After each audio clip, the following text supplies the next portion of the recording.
I've been saying for a while that Cathay need a little something to really make them into a powerhouse faction. Well, the Walk with the Dragon mod might just be that something. Not only does it add a boatload of new units and quests to unlock them, it also adds new landmarks, unit upgrades, reskins, not to mention a very long and challenging questline. Technically, if we're being specific, the reskins are a separate mod from the same creator, but in for a penny and all that. Plus, who doesn't love a fur cloak? Anyway, as for the actual mechanics, whilst there are only a small number, each of them packs a very serious punch for the entire campaign. Upon starting the game, you get a fairly lengthy lore scroll, and I have to say this up front, otherwise Fred will kill me. Just make this text box bigger because this scroll bar is egregious. The gist is that Cathay is in a wee bit of chaos because the Dragon Emperor and the Moon Empress are missing, so everyone is arguing over who to run the country. This has opened the doors for all kinds of hostile factions, both foreign and domestic, to sneak their way in and cause chaos across the lands. There are certain factions that will appear in a bunch of events and offer you a choice for how you want the story to go, and it's up to you to unite Cathay under one banner and bring control back to your land. The campaign is separated into acts, and each one will give you a couple of missions. You must complete at least one of these to avoid penalties on your faction, and these are no mean feats. Act 1 asks you to kill 20,000 enemies or achieve 4,000 income per turn, which don't seem too bad until you realise you only have 18 turns to get them done, and you're going to struggle to stay alive with the sheer number of threats being flung your way. Alongside all of this, as the turns go by, you're going to be barraged by a truly insane number of events, and most of the time these will give you some kind of choice for how you want to proceed. There are a lot of options to take part in extra parts of the story, or just keep to yourself, aid your Cathayan allies or leave them to fend for themselves, and even alter the story for other factions in the region. I cannot stress enough just how many events there are, all with a ton of flavor text, so if you're a fan of a story-led campaign, you will undoubtedly eat this up as there is so much flavor text to explain what is happening and why. However, if you're just here for gameplay, then you won't be disappointed. This is a very challenging campaign that throws an unbelievable number of enemies at you as the turns go on. Cathay is constantly under threat from all kinds of enemies like rebels from within, Skaven, Chaos, Dark Elves, and more. It felt like every few turns I was told a new invader was on their way, and we're not talking just a couple of armies, we are talking double-digit army counts appearing on your doorstep with hardly any warning. This sounds incredibly frustrating, and it definitely is, but it also made for a campaign that really felt like a desperate defense of your homeland, and that really is what Cathay should be. The Great Bastion is usually just some walled settlements that stick around once you take control and give you a little security on your northern border. With this, they're an essential way to push back chaos, and once they fell, my campaign went south pretty damn fast. I was getting attacked on all sides and struggled to grow my settlements and armies quick enough to react. It got to the point where I openly admitted defeat because there was simply no way I would be able to win, and I couldn't be bothered to hang on until the inevitable end. Campaigns in Warhammer 3 are usually fairly impossible to lose, but this one makes any small amount of progress feel like a huge achievement, and the threat of being overwhelmed was very real. Oh yeah, now's probably a good time to mention that I streamed myself playing this because I fancied it, so maybe keep an eye out for future streams if I run into any other disgustingly massive mods. Yeah, I think I'm going to do that. I think I'm just going to admit defeat, honestly, because this campaign is so fucking brutal. And then I'll probably just like whack the difficulty down and then just use consoles. Just so I can see what this does. And I will admit it in the video because holy shit, this mod is hard. I would like to play it again because it has generally been quite a lot of fun, but yeah, it's tough.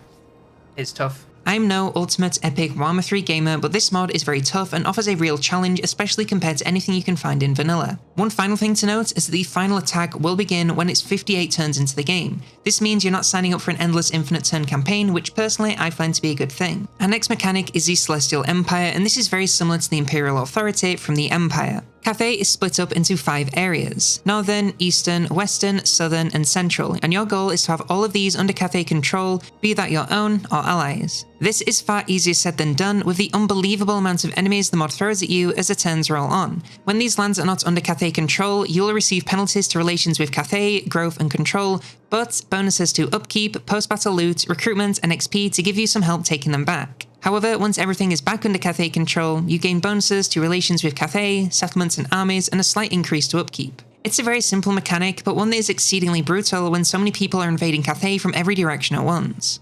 I'm not sure I ever saw beyond the first tier in my actual campaign, so I hope you're prepared to play with all of these penalties for a very long time. Each group of provinces Cathay controls also grants you their own unique set of bonuses, so there really could not be more incentive to get them under your control. Next we have Feats, and don't worry, we also have a very nice and simple mechanic. Feats are a currency which is earned post-battle, which can then be used to apply a huge number of different modifiers to your units.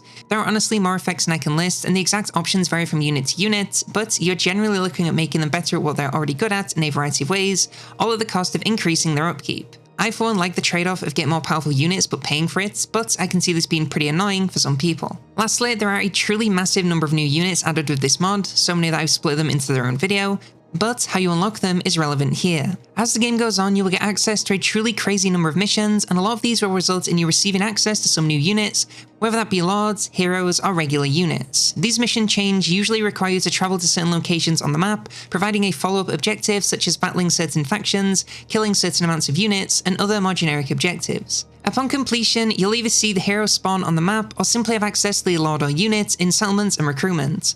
There's also new units integrated into most recruitment buildings along with a bunch of landmarks, new and old. The bottom line is, no matter what you were doing, you're probably working towards some new units, whether you realise it or not. So to wrap up with a mod review. I've been suggested this mod quite a few times in the YouTube comments that aren't just making fun of me, and when I looked at it, I always thought it was a bunch of units, so I tended to write it off. When I booted up the game, I even went straight into Skirmish to note down all the new units, and it was only on a whim that I decided to check out the campaign to see how you unlock them. I never expected I'd find such a ridiculously detailed campaign since, as far as I can see, it is not mentioned anywhere on any of the mods pages. This is one of the highest production value mods I've seen in a very long time. It may not have animated cutscenes and voice acting, but the level of detail and sheer number of events here is truly something to behold. I am not exaggerating when I say that nearly every single turn you are dealing with multiple events, sometimes with multiple stages, and all of it actually matters. A lot of events can seem like ways to waste your time, but I assure you that almost every single event here will actually impact your game in a very tangible way. Whether you're being asked to support the defense of the Great Bastion, joining in massive battles against major threats, or simply settling internal disputes, it will always have an impact on your game. On the topic of feeling overwhelmed, the sheer number of invaders to Cathay the mod throws at you is truly absurd.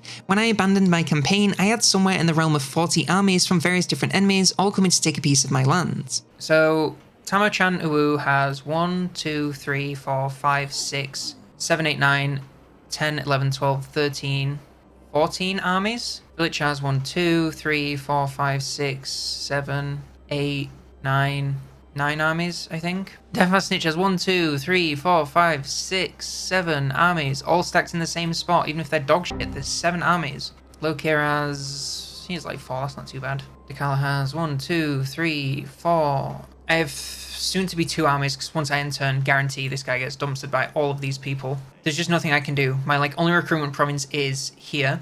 I can recruit 2 units per turn, because I don't own the province, and it's almost certainly going to get attacked by these guys who will come down. There's just no way. I may be able to get another half an army, and it's not going to make a difference, so I'm admitting defeat, because this is too hard. It does get to be a little bit frustrating, but it also does provide you with the fantasy of being the wall holding back the tide of chaos from your people. Usually playing Cathay feels like playing as a wall, but more so in the sense that you just stand there whilst chaos hopelessly throws itself at your defenses. Here, you feel like you're holding on by the skin of your teeth, and it makes for a campaign that is exceedingly gripping, even if it does feel a little bit unfair at times. I think it's also a campaign that benefits from repeat playthroughs. Since your second time around, you will know to expect these larger scale threats and prepare for them more accordingly. I got caught out a bunch of times when events happened and I was in no position to react, so definitely don't be afraid to restart this one if things go wrong. Lastly, I do want to stress that you're not just getting put through the mattress that is the Immortal Empires map alone. The mod does toss a lot of help your way to help keep things somewhat fair. The insane number of lords, heroes and regiments of renown you can unlock, along with the massively expanded roster, give you plenty of tools to tip the scales a little more in your favour. Some events that allow you to take part in large scale battles allow you to keep the army should you succeed. Whilst this can put a bit of a strain on your economy, getting a full stack of decent units in a single turn is extremely useful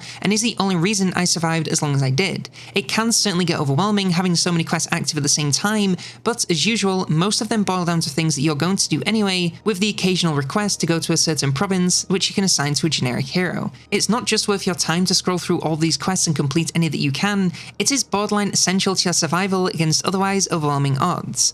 All in all, the campaign side of Walk with the Dragon has impressed me far beyond what I expected. It offers a fully story-led campaign with tons of lore should you be so inclined, and challenging gameplay that continued to surprise me for the full duration of my playthrough. I can highly recommend this aspect of the mod alone, as it is, without a doubt, the best Cathay campaign I've ever played. And I know that doesn't seem like much given the vanilla options, but trust me, it's real good. And if you want to see another mod that's real good, then how's about the Dick Half-Mast Legendary Pirate Crew mod for the Vampire Coast?